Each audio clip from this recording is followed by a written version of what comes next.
Tasha, I could really use your help. It stays strictly professional. And after this, I go back to my self-imposed Harry Strange exile. Absolutely. What's the plan? Well, I need dictionaries. 8 of them.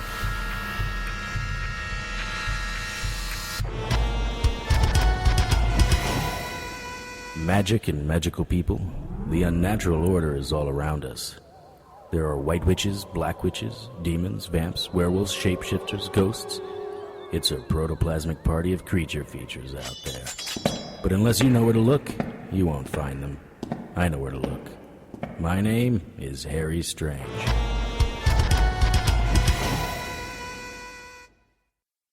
Tasha looked confused, but agreed to get some of the tools we would need.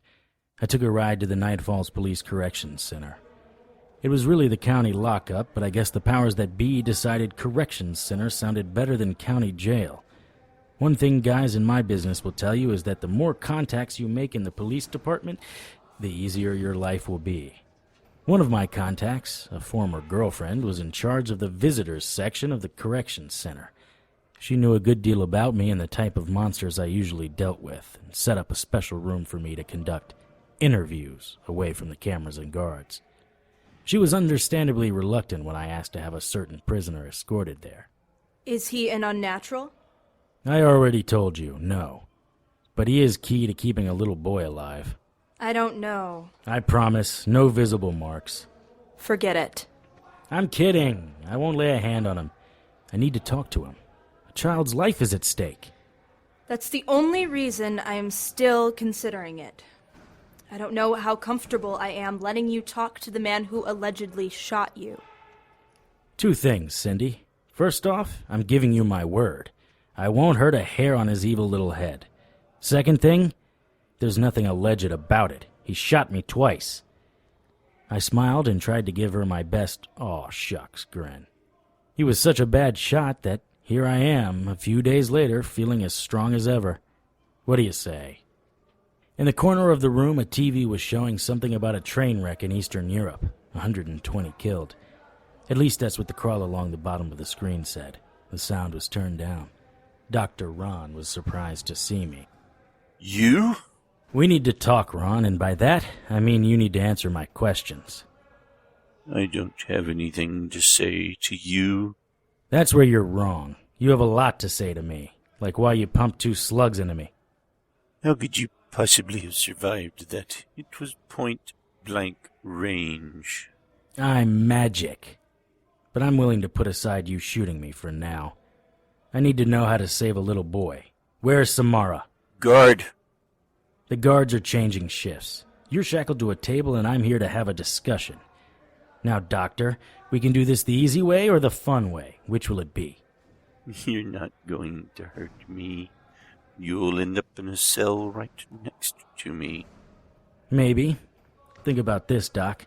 What do you suppose the odds are of me having a friend down there in that holding cell with you? Someone who might be willing to do a favor for, I don't know, a carton of cigarettes or a Viagra tablet? What might happen to someone alone in a prison? Someone who doesn't have any friends. You don't scare me, Strange. She will protect me. Yeah, like the way she protected you from those construction workers? From the looks of things, she's got your back the way a politician has integrity. I could climb across this table and snap your neck like a chicken bone. How's she gonna stop me? You won't do that, Strange. That tough guy act doesn't play with me. You're insignificant. When the Mara are free, my mistress will be queen, and she will see you suffer for your heresy and disobedience. Hold it. The Mara are going to be free? On Earth? Of course on Earth, you idiot. Everything is in place. On each of the continents, a sister is ready to cross over from the dream world to our world. 3 sacrifices of virgin boys spawned from unwed mothers. You can't stop it, Strange. So you go ahead and have me beat down in a cell. By this time next week, the Mara will be free, and the world will be in darkness. Are you trying to cop an insanity plea? Nightmares are going to become real? That doesn't make sense.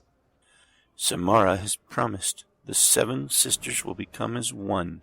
They will enter the world separate, but will rule as one. Samara will be the chief lawgiver. For the survivors. The survivors? It has already begun. As the Mara get closer to tangible reality, the darkness begins. Look around you, Strange. Haven't you noticed an increase in unnatural behavior? Have you seen the spikes in crime statistics? Or accidents? You think they are just random occurrences? The atrocities continue to grow more and more frequent as the Mara get closer. Screw demons and religion. It's the dreams you need to watch out for. And it is just going to get worse. The Mara will kill 1/7 of the population just to establish control. But they won't just kill them. They will torment them with their nightmares, except the nightmares will be here in the physical world. Imagine spiders the size of Volkswagens, people falling out of their beds and dying, the monster under the bed becoming real. Everyone will be affected, the laborer to the President of the United States. I wonder how his nightmares will manifest themselves. And you know what, Mr. Strange? There isn't anything you can do about it. My hands tightened into fists. I could wipe that smirk off his face. Hell, I could wipe his face off his face. Go ahead, Strange. Take a swing at me. Beat me to death if you want. I will gladly martyr myself for the 7 sisters. I don't know if your little fairy tale is true or not, but I promise you this. If that little boy dies because you won't tell me what I need to know, I'll martyr you like the Romans martyred St. Vincent. Do you know how they killed Vinny, Ronnie? It doesn't matter. First, they tied him in the sun and flogged him with a whip. Because the whip wasn't intense enough, they had camel bones tied into the end to rip into his skin. Then they took a mallet and broke every bone in his body. After that, they crucified him upside down and left him there until he suffocated. Let me tell you something, Ronnie. Those Romans didn't have half of my imagination. Now, one question. Think carefully. Where is Samara? The game was ready to start. We were in Johnston's bedroom. Tasha found most everything I needed and improvised on a couple of others. Together we set up the room. Very little needed to be said. Tasha and I were in simpatico. What we were trying had not been done before, but I was convinced this would give us the best chance of succeeding. Around the perimeter of Johnston's bed, I made an unbroken circle of salt. Believe it or not, salt was one of the main tools in my arsenal against the unnatural. Well, that in my brain. The holy water cocktail was also quite useful, but since the Maras weren't technically demons, I didn't think it would be effective. I don't mind saying that despite everything I had seen, vampires, werewolves, demons, ghosts, and unnaturals, the Mara scared me cold. Their realm was dreams, and fighting them on their ground was impossible. Justin went to bed around 9, but I was certain it was 11 before he dozed. Hell, would you have been able to sleep with a room full of people waiting for you to doze off so some evil spirit who looked like a cross between a wicked witch and a long-toothed vampire could come visit you in your dreams? If I were his age, I might decide to never sleep again. Trudy was standing by the door to the bedroom. Next to her was my little pixie with the rest of the supplies I had asked for, as well as a few of her own choosing. She looked relaxed, but I knew she was ready for anything. Trudy, on the other hand, was pacing the short distance from door jamb to door jamb and picking at her fingernails. How that woman had any fingernails left was... At the foot of the bed, the space between it and the closet began to tear. Briefly, I was able to glimpse what was on the other side, and it was too disturbing to recount here. In a moment, the old lady stuck her arm through, forced the tear open wider, and then forced her shoulder and head through.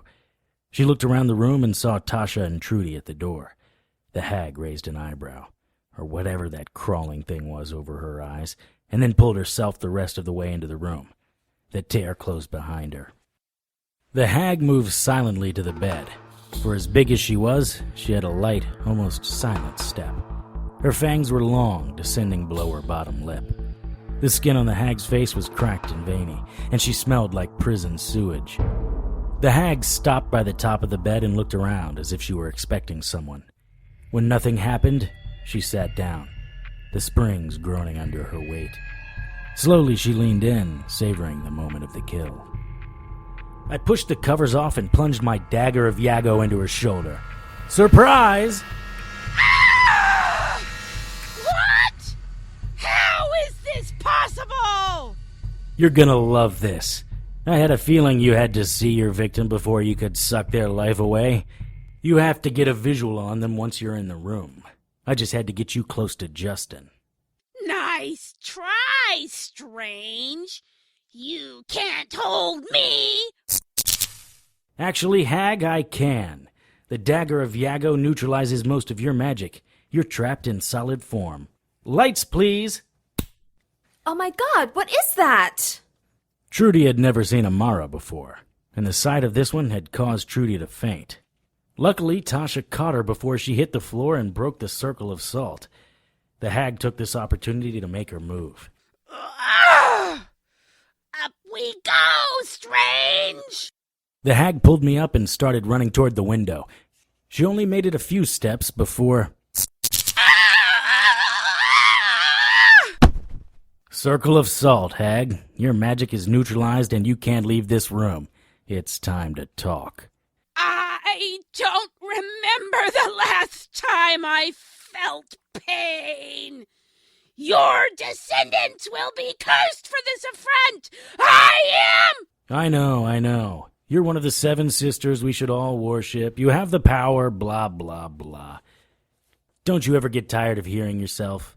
This little trap of yours is quite clever. Though I wonder how much the little girl had to do with this. You leave Tasha out of this. This little party is between you and I. Everyone in this room is marked and will each die horribly in their sleep. You're done, Toots. Your magic is useless. You can't leave. I can skip back and forth over the salt circle all day long. Look at me go. Boop-a-doo. You ugly hag, are here forever. Your arrogance will be your undoing, Strange. I am curious, though. You mortals have strange customs, but in 1,000 years, I've never seen a bed supported by books before. What wizardry is under here? She pushed me against the wall and I tumbled to the edge of the circle. I jumped over the salt at the last second. The hag picked up the bed and threw it at me. I ducked and the bed tumbled against the wall. I jumped back in the circle as the hag ran up against the second, smaller circle of salt. Inside the smaller circle, previously hidden by the bed, was Johnston, tucked into his sleeping bag.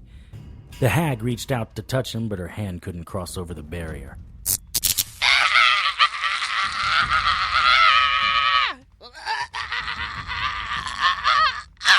This time she screamed so loud that the window shattered and some of the light bulbs exploded. Trudy, who had been coming around, screamed. Don't scream yet, dearie. We will have an eternity to scream together. Hello, Johnston. Scared to see me? Listen, hag, I want to make a deal with you. Leave this family alone. Never bother this boy or his family, and I'll allow you to live. I'll let you get back to your sisters. True, you and your sisters will not be crossing over into this world, but you will be able to go about doing your nightmare-y thing. That's your deal? You'll let me leave? You ask for so much, yet offer so little. Yeah, I hear that a lot. We were circling each other. The hag was clearly uncomfortable in her solid state. Because she wasn't used to her physical form, her next move was well telegraphed. Ray Charles could have dodged it. She lunged at me, and I easily stepped out of her path. I will kill you, Strange. I will kill all of you. Your greatest fears will be waiting for you every time you close your eyes. You, boy, you will see your mother die every night. You'll see her burn, then see her torn apart by a pack of wild dogs. No, you won't! Relax, Justin. She can't hurt you. Oh, but my sisters can hurt you in ways you cannot imagine. They'll melt your mother's legs together. I will summon them, and even Harry Strange couldn't hold off all 7 of us. Your sisters are bound to their current realms by the same rules that keep you from crossing the salt barrier. You're alone. What's one little boy to you, Strange? He's not very bright, and he's very scrawny. Probably going to be sickly. He couldn't even keep his father. Shut up! Justin, don't listen to her. Of course, maybe it wasn't you, boy, who made your father run off. Maybe it was your mother.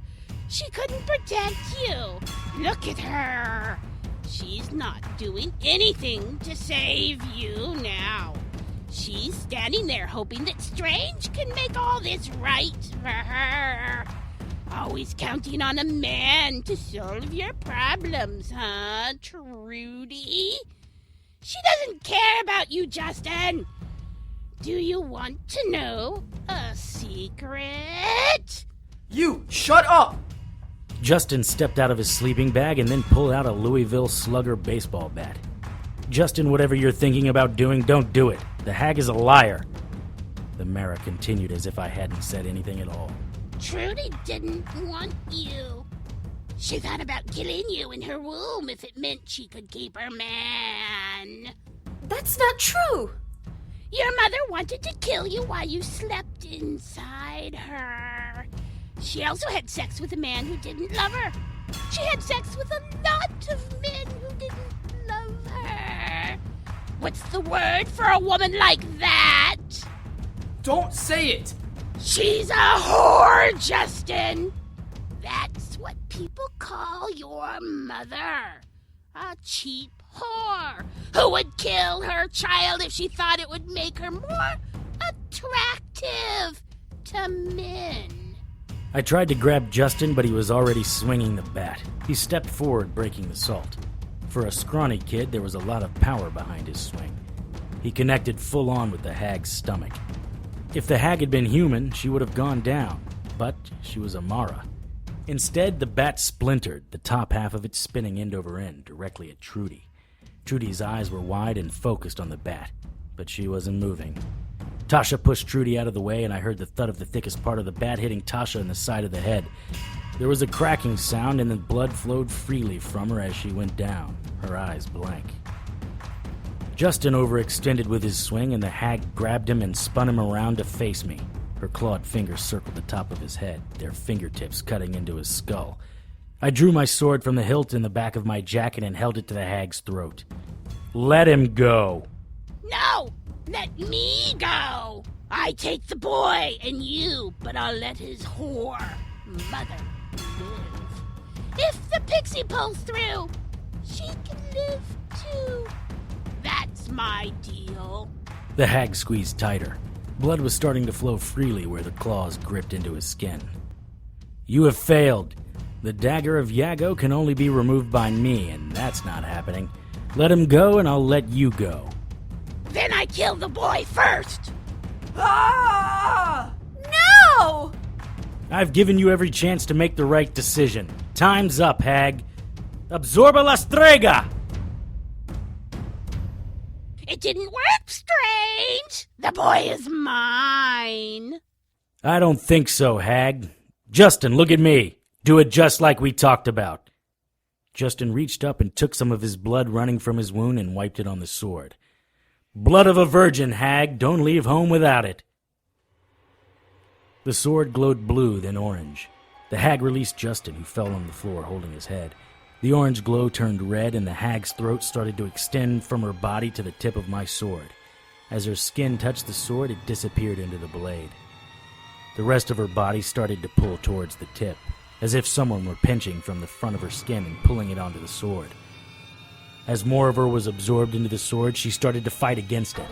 The combination of the sword, spell, and virgin blood was too great. She wailed like a soul in hell as she was sucked into the sword. The Dreamcatcher's sword started to feel like a snake, and it took all my strength to keep it straight. For a second I saw her face push against the sword, her mouth open in a frozen scream. Instantly the face was gone and the sword was still. Trudy ran and hugged Johnston. I put the sword back in its sheath and picked up my dagger of Iago off the floor. I ran out of the circle to check on Tasha. I knelt beside Tasha, cradling her head. The amount of blood was overwhelming. Her eyes fluttered open for a moment and she seemed to focus on me. Did you get her? We did. She's imprisoned in the sword. I looked over to the sword and saw Johnston reaching out to touch it. No! Leave it alone! He pulled his hand back as if it had been burned. The Dreamcatcher design in the hilt of the sword slowly pulsated an alternating blue and gold, like a heartbeat. Slowly, almost imperceptible, the pulsating began to slow. The Mara was losing the fight against the magic steel. The bedroom was destroyed, and I wondered how Trudy would explain the damage to the insurance company. She was silently sobbing while holding tight to Johnston. I looked back at Tasha, whose eyes were closed. I was sitting in the vinyl-covered chair next to Tasha's hospital bed. An IV drip hung over her, and a rack of medical monitors stood next to the IV rack. As far as I could tell, all systems were 5 by 5. Behind my chair and under my trench coat was the Dreamcatcher's sword. The pulsating blue and gold around the hilt had just about ended. In another week, it would be gone forever. Strange. Strange, are you listening to me? Yes, Lieutenant West, sorry. You were saying? I said that we found Dr. Ron in his cell this morning. He had chewed open the veins on his wrist. Let me guess. His last visitor was a striking black woman who the camera didn't get a good picture of, even though the camera worked fine all day. How did you know that? Lucky guess. My ass is a lucky guess. What would cause a man to chew open his own wrists? Bad dreams. Bad dreams? Seriously, that's your theory? I'm sorry, Lieutenant West. I'm very distracted at the moment. I nodded towards Tasha. Okay. Be at my office tomorrow morning for a complete statement. Bad dreams. Only bad dream I have around here is you. Lieutenant West left. I picked up Tasha's hand. It was warm, but there wasn't a grip. I pushed a piece of hair away from her face. She stirred and then opened her eyes. Hey, how long? You've been here about a week. There was a little swelling around your brain, but that seems to have gone down. Doc says you'll be out of here in a few days. Trudy? Justin? Everyone's fine. So good, in fact, that I have tickets for 2 to Fiji Island next week. Fiji? Well, one of the uninhabited islands. There's an inactive volcano whose lava contains properties that will absorb the Dreamcatcher sword and anything trapped within. All I have to do is drop the sword in. I was thinking that after that, you and I could hang out on Turtle Island. All romance, no magic. Well, not the creepy, kill you in your sleep kind of magic anyway. The water there is as blue as your eyes and beaches as soft as your skin. 2 tickets to paradise, Tosh. Just you and me. Oh, Harry, that sounds wonderful. You really are smitten with me, aren't you? I'd catapult over a wall and kill 1,000 demons for you. I'm not looking for anything so drastic. Harry, I love you, and as much as I'd love to follow you to Fiji or anywhere else, your life is not a life I can handle or want to handle. My path is very different from yours. The Harry Strange path inevitably leads to destruction, decay, and death. My path, my sisterhood, is seeking to elevate above that. You cavort with the demons. We seek to live at the next level. But? No, listen. If you speak, this will be harder, and eventually we will both regret it. You are an honorable man, And you're the type of man who, if he promises something, will do everything in his power to keep that promise. I don't think I like... Shh, you're speaking again. I need you to promise me, on your love for me, that you will never try to contact me. When I leave here, I am going to sisterhood and cloistering myself to silence and isolation for the next year.